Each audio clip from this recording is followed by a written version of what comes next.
వైకుంఠ ఏకాదశి సందర్భంగా భద్రాద్రి రామాలయంలో భక్తులు పోటెత్తారు. ఉత్తర ద్వార దర్శనం తిలకించడానికి 2 తెలుగు రాష్ట్రాల నుంచి భారీగా భక్తులు తరలివచ్చారు. ఆలయంలో ఉత్తర ద్వారం నుండి రామయ్య దర్శన భాగ్యం కల్పించారు. భక్తుల రద్దీ నేపథ్యంలో భారీ ఏర్పాట్లు చేశారు. భక్తుల తాకిడి పెరగటంతో ఎటువంటి తొక్కిసలాట ఘటనలు చోటు చేసుకోకుండా ముందస్తు జాగ్రత్తలు చేపట్టారు పోలీసులు. భక్తుల కోసం ప్రత్యేక ప్రసాద కౌంటర్లు ఏర్పాటు చేశారు.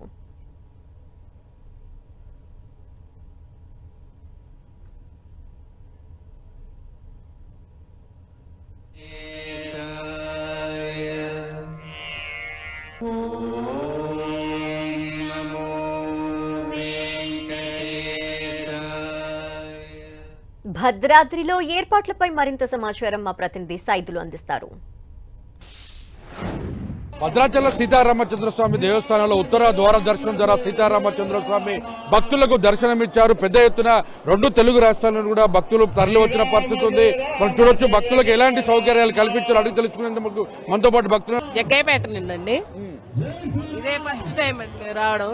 చాలా నుంచి అనుకుంటున్నాం కానీ ఇవాళ కుదిరింది. రాత్రే వచ్చాము. రాత్రి 8:30 అవుతుంది మేము వచ్చేసరికి. కానీ చాలా బాగా ఇచ్చారండి స్వామి దర్శనం. ఎన్నాళ్ళ కోరికో ఇవాళ నెరవేరింది మాకు. ఆ స్వామి దయ. ఇలాగే ఎన్నోసార్లు చేసుకోవాలని మా కోరిక. ఉత్తర ద్వార దర్శనం ద్వారా మొత్తం భగవంతుడు అంటే సీతారామచంద్రస్వామిని దర్శనం చేసుకున్న భక్తులకి ఏర్పాట్లలో చాలా సౌకర్యాలు కూడా ఏర్పాటు చేస్తారని చెప్తున్నప్పటికీ కొద్దిమంది మాత్రం తీవ్ర అసంతృప్తి అసహనాన్ని కూడా వ్యక్తం చేస్తున్న పరిస్థితి. ఉత్తర ద్వార దర్శనానికి అయితే మంత్రి తుమ్మల నాగేశ్వరరావు కూడా పాల్గొనడం జరిగింది.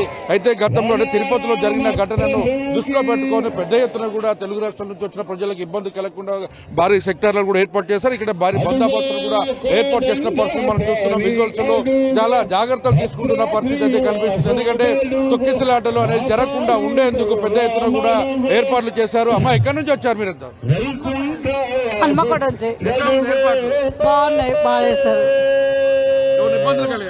ఇబ్బంది ఏం లేదు. విజయవాడ నుంచి వచ్చాము. బాగున్నాయి. ఇంకా కొంచెం పోలీసు వాళ్ళు వీళ్ళందరినీ కూర్చోబెట్టి ప్రశాంతంగా చూస్తే బాగుంది.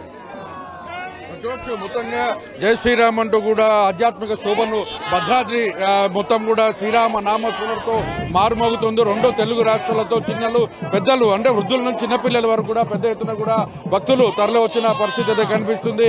అయితే ఉత్తర ద్వార దర్శనం అనంతరం పూజలు అందుకున్నట్టే మొత్తగా వైదిక బృందం నుంచి పూజలు అందుకున్నట్టు సీతారామచంద్ర స్వామి పూర్తిగా తిరువిధి సేవకు బయలుదేరి వెళ్లిన పరిస్థితి ఉంది. అయితే మాత్రం భక్తులకు ఉత్తర ద్వార దర్శనం ద్వారా కూడా నేరుగా దర్శనం చేసుకుంటే వైకుంఠ ప్రాప్తి కలుగుతుందనే ఒక నమ్మకం ఉంటుంది. అందుకనే భక్తులు పెద్ద ఎత్తున కూడా 2 రాష్ట్రాల నుంచి కూడా పెద్ద ఎత్తున తరలి వచ్చిన పరిస్థితి. ఎక్కడ కూడా ఎలాంటి అవాంఛనీయ సంఘటనలు జరగకుండా ఉండేందుకు పెద్ద ఎత్తున కూడా ఏర్పాట్లు చేశారు. ఏర్పాట్లు కూడా మొత్తం కూడా పూర్తి స్థాయిలో కూడా సంతృప్తిని వ్యక్తం చేస్తున్న పరిస్థితి ఉంది. నేరుగా అధికారులు మాత్రం దగ్గరుండి పర్యవేక్షణ చేయడంతో గతంతో పోలిస్తే ఈసారి మాత్రం చాలా పకడ్బందీ ఏర్పాట్లు చేయడంతో ప్రజలకి అంటే భక్తులకు ఎటువంటి ఇబ్బంది కలగకుండా చూసుకున్నారని కూడా భక్తులు ఆనందాన్ని వ్యక్తం చేస్తున్న పరిస్థితి. కెమెరామెన్ విజయ్తో సైదులు 10 టీవీ భద్రాచలం.